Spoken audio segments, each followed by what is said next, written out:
In a sport known for pushing the body to its absolute limit, one event stands above the rest. A race where no amount of talent or training can spare you from the crushing pain at the finish.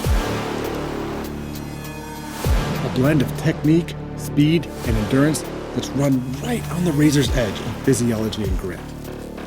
Well, he's run himself into a gold medal and the hospital by the looks of it, but...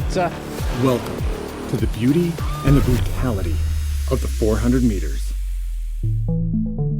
400 meters is just a single lap around the track. Not exactly an intimidating distance. How could it possibly be the most difficult event in track and field? Surely there are more formidable challenges found in the middle to longer distances, right? You know, the ones that require massive aerobic capacity, extended focus, race tactics. But you see, the thing with those longer races is they allow room for pacing, moments to recover, even a stride or two taken less than perfectly. You might even have time to hype up the crowd. Then there are the shorter sprints.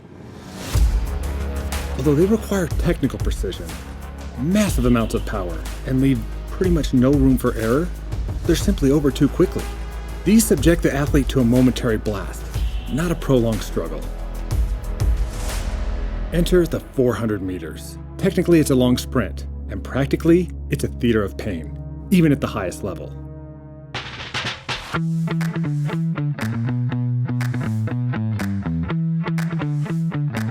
He also hinted that his coach is trying to persuade him to try the 400 meters. I'm hoping not. I'm trying to discourage my coach from that, but... I'm one of those persons that don't really back from anything unless you're giving me a 400 and I don't want to run it. So in any event longer than the 400, the start's pretty unremarkable. It's a quick shuffle to the line, a brief pause, and off they go. The start of the 400 is vastly more challenging. That's because it involves one of the most technical elements in the sport, the block start. Now in the 400, you can't win the race at the start, but you can certainly lose it. So what makes block start so difficult? Well, first, a good block start requires precise technique refined over hundreds if not thousands of hours. You got the body angles, the timing of force application, the path of the back foot, the distance of the first step, the list goes on. Then there's the sheer physical demand.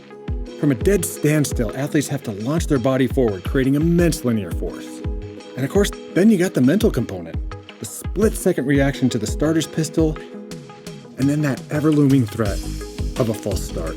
False start, lead 4.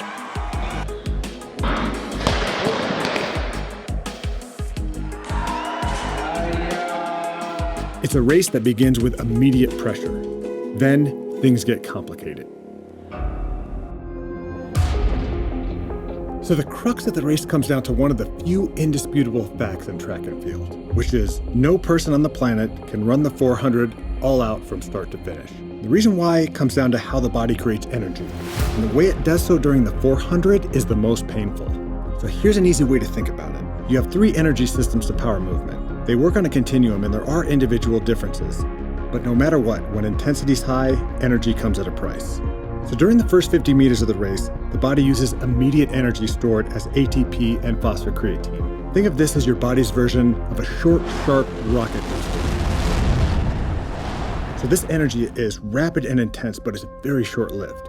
It's usually expended within the first 6 to 10 seconds. So at the start of the race, athletes unleash it, pushing from 90 to 100% of their max right from the gun.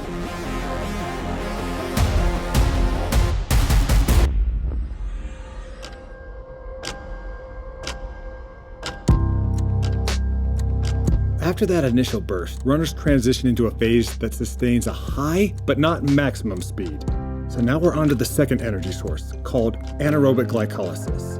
This fuel's created, we've got lactate and the associated hydrogen ions, which, to simplify, we're just going to refer to as lactic acid. This byproduct causes the muscles to burn and impairs function. If this were a shorter sprint, like the 100 or 200, this isn't a concern. The race is over well before lactic acid becomes a factor. This is where strategy in the 400 is paramount. If you go too fast too soon, you're going to accumulate lactic acid well beyond what the body can handle. You can't ease off that much either. So you got to maintain a near peak pace without tapping out your reserves. Because at the end of this phase, you're only halfway there. This is where the third energy system comes into play. It's a shift from quick but limited energy production to to a more efficient process that can support prolonged endurance. But again, there's a catch. Aerobic energy isn't created nearly as fast, which means there's a looming energy crisis on the horizon. Energy demand will soon outstrip supply, setting the stage for an intense showdown of physiological limits in the final phase of the race.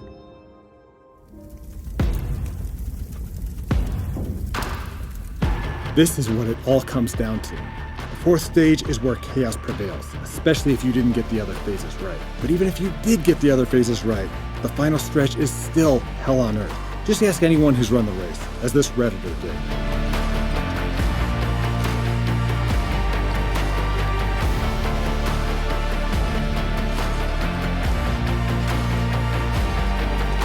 At this point, the body is on the brink of exhausting its anaerobic energy reserves. The body attempts to fill the energy gaps with more aerobic energy, but because it's a slower process, it struggles to match the immediate and intense demands of the sprint. And the rising acidity within the muscles not only induces agonizing pain, but it's also starting to impair muscular function. This is where the true mental battle begins to unfold. Not one of tactics, but one of guts. The final stretch is not just a race against competitors. It's a duel between an athlete's drive to succeed and the overwhelming desire to ease the pain. This crucible, this intense showdown of heart and mind is what defines the essence of the 400 meters.